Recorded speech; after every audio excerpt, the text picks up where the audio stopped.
Ruffians Chapter 1. Ever-free discovery. Oh, Twilight, I just heard the news. Did those ruffians hurt you? Are you okay? Oh, I just can't imagine what it must have been like. I mean, it was probably similar to when I was pony-napped by the Diamond Dogs. Still, that's just not the same as getting taken by other ponies, and I, for one— Rarity! Twilight was sitting at the library's main table and looked as if she had been reading when Rarity chose to barrel in. Spike was in the main room of the library as well, working to organize and clean the shelves.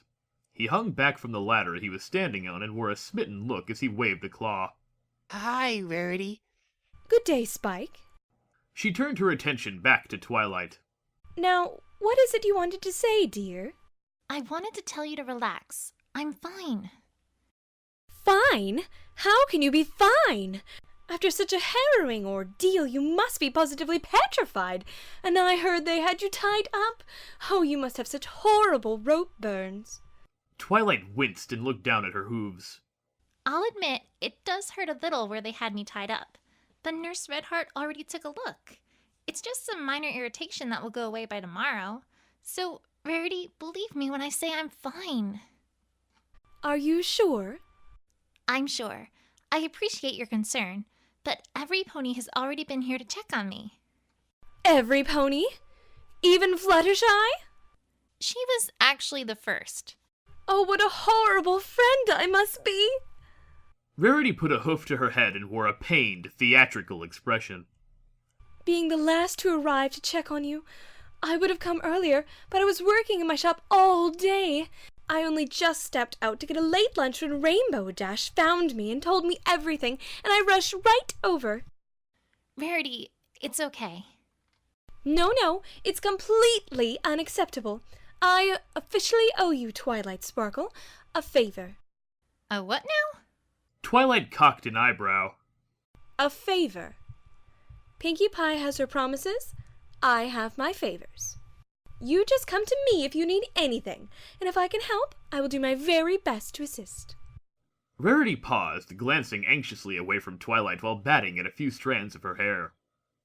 As long as it doesn't involve excessive amounts of dirt. Twilight giggled a little at Rarity's usual discomfort. I'll be sure to keep that in mind. But you don't have to worry about me, Rarity. I'm fine, really. Yes, getting pony-napped wasn't exactly how I intended to spend my evening, but everything turned out all right. If anything, I'm just a little annoyed. I've been trying to get some reading done all day, but because every pony keeps coming to check on me, I haven't even gotten past the first page. Then I shan't take another moment of your time, dear. You just read, relax, and recover from your traumatic ordeal. Rarity headed for the door, only to turn back one final time. And remember, if you need anything, I owe you one favor. I got it. Twilight watched Rarity leave, using her magic to shut the door after her. Fluttershy, Pinkie Pie, Applejack, Rainbow Dash, and now Rarity. She had been visited by all her closest friends, and she had told all of them that she was okay. She had also received letters from her parents in shining armor, and she had assured them of the same. That was every pony she could think of that would be panicked by the news of what happened, so maybe now she would be able to read her book.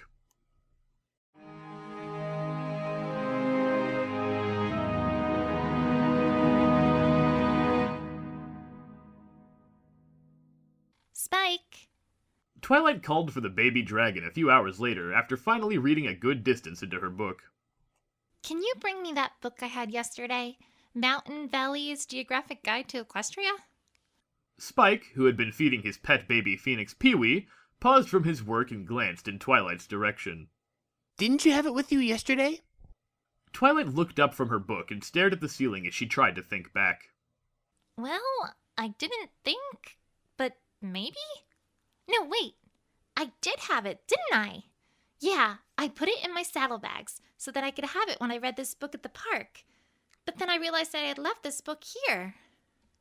Twilight began to point her hoof at different spots in the air, mentally retracing her steps.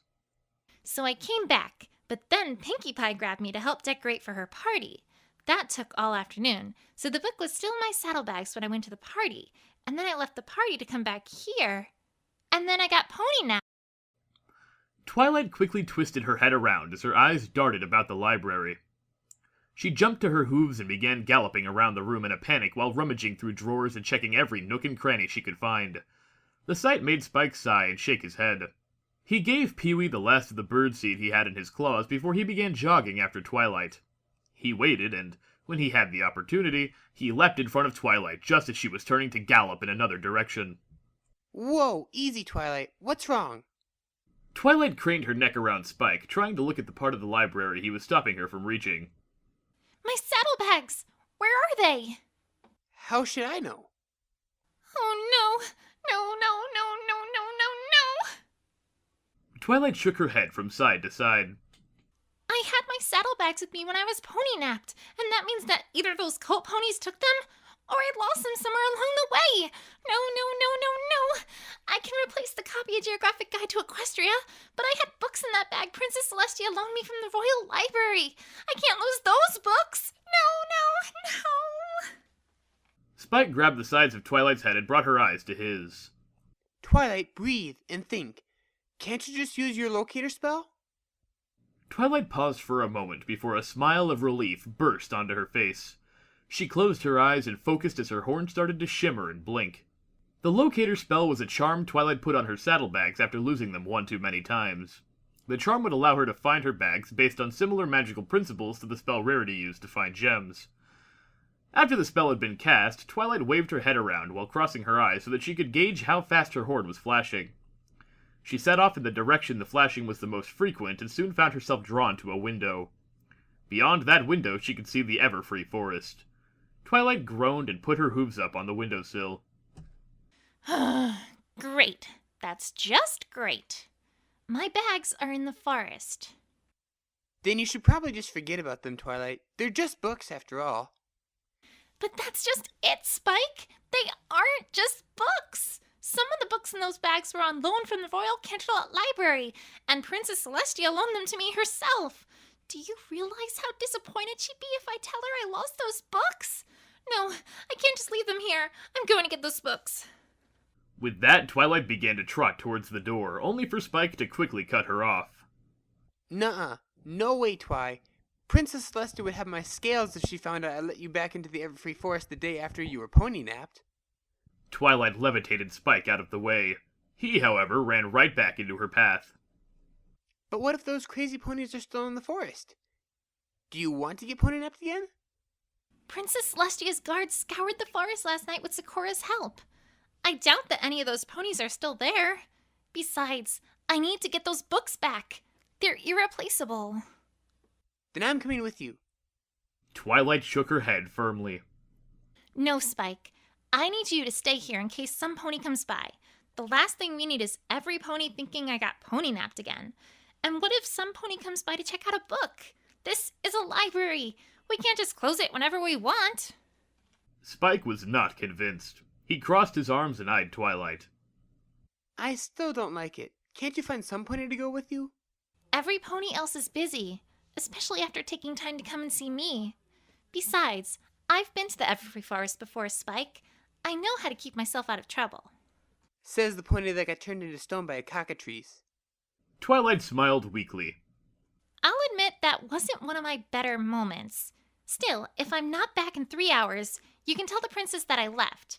You can even say that I put you to sleep with a sedation spell so you couldn't stop me. Twilight, I don't want you to go because I think it's dangerous, not because I don't want to get in trouble. Spike, I promise everything will be fine. Twilight reassured Spike as she walked around him and continued towards the door. Now, just keep doing your chores and I'll be back before you know it. It's just after 3, so if I'm not back by a little after 6, then you can tell Princess Celestia. But I promise I'll be back before then.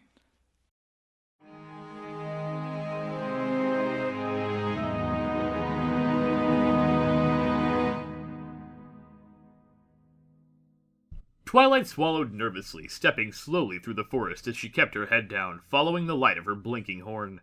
The threatening trees of the Everfree Forest surrounded her, their mangled and twisted branches reaching down from the canopy like deadly claws. The silence of the forest was also strangely unnerving. Twilight's ears swiveled constantly to pick up any trace of sound as shivers ran up her spine from both the tension and the chill in the air. Okay, maybe it won't be fine. Twilight finally admitted to herself that she wasn't ready to brave the forest alone.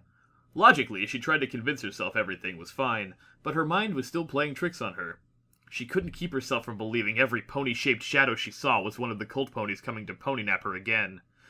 She even charged off the forest path a few times, trying to get a jump on a would-be assailant, only to discover it was a bush or tree branch. The situation was only made worse by the dark, gray, threatening clouds that were rolling in over the forest. It was the Everfree Forest's first spring thunderstorm. Twilight could only imagine how horrible it would be to be caught in one of the forest's infamous wild storms. They were rumored to have winds strong enough to pick a pony off her hooves and throw her halfway across Equestria. They were also supposed to have lightning that could... Twilight shook her head and tried to clear away her panicked thoughts. She was getting close to her saddlebags now. The rate at which her horn was flashing was a sure indicator of that. She just needed to get those bags, and then she could just teleport herself back to the library. Just hold it together, Twilight. Just hold it together. A little longer. She whispered to herself in a half-hearted pep talk. However, as she rounded a bend in the path, her pep talk died in her mouth, her pupils shrank, and her breathing quickened. Her locator spell had led her back to where she had been the night before, the place where she had been held captive by the cult ponies. For a moment, Twilight had to fight the overpowering urge to teleport back to the library and leave her saddlebags and the rare books they contained to their fate. That urge, however, subsided when Twilight noticed her horn was blinking faster. She was close, so very close, and, with a nervous swallow, she mustered the courage to continue. She trotted along the edge of the clearing until she found the spot where her horn was flashing with the greatest frequency. She then rummaged through the bushes and, with a triumphant smile, found her saddlebags. Needing to be sure the books were okay, Twilight carried the bags to the center of the clearing and opened the flaps. A wave of relief swept across her body. None of the rare books were missing. In fact, nothing was missing, not even the more common texts she had been carrying. It was a discovery that brought a smile to Twilight's face as she levitated the bags over her head and settled them down on her back. Perfect. Now to just teleport myself back to the library and... Twilight froze. Her eyes narrowed and her ears stood erect. She turned her head and focused on the source of the noise. It was a single bush located on the edge of the clearing. Something was moving around inside the foliage just out of sight, causing the leaves to rustle. Almost instantly, Twilight's mind jumped to the worst-case scenario. She could imagine a cultist leaping out of the bush to hogtie her again, and this time, when they cut her, they would do far worse. They'd use something bigger than a dagger, like a sword, and they wouldn't just make a little paper cut either. They'd... Twilight shook her head firmly. No, she couldn't think like that. That bush was too small to hide a full-grown pony. It's probably just an animal. Yes, it was just a rabbit or something. She'd just get a little closer, and the furry little creature would pop out and scamper off, and she could finally breathe. Unless it was a snake. Oh, if it was a snake, she was going to scream.